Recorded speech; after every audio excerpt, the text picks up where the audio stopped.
Yesu Kristo izina rikomeye riruta amazina yose yo mw'isi, riruta n'ay'ijuru kuko nta rindi zina twahawe gukirizwamo.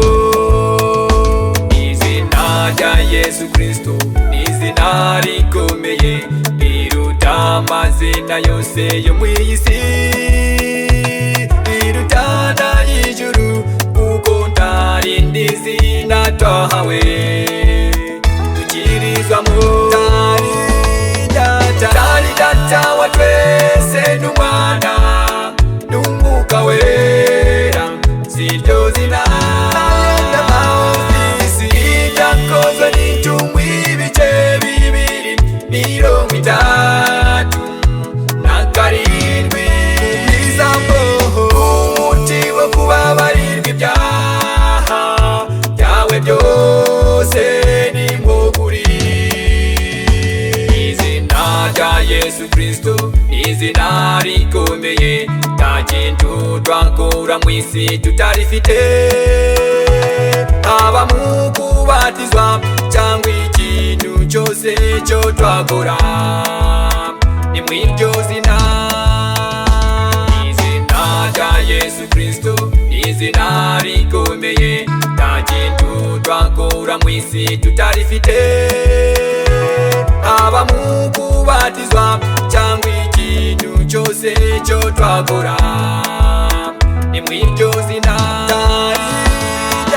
Tari data wa twese n'umwana n'umwuka wera, siryo zina n'amahofisi ryakozwe n'intumwa ibice 257 izambo umuti wo kubabarirwa ibyaha byawe byose nimwo kuri.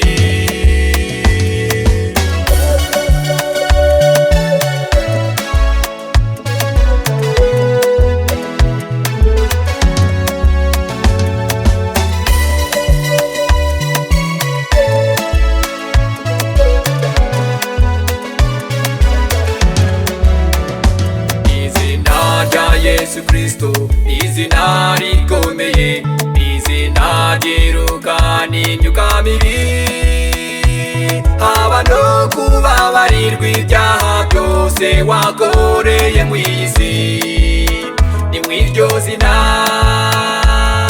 Izina rya Yesu Kristo izina rikomeye, izina ryiruka n'imyuka mibi, haba no kubabarirwa ibyaha byose wakoreye mw'isi ni mw'iryo zina. Tari data wa twese n'umwana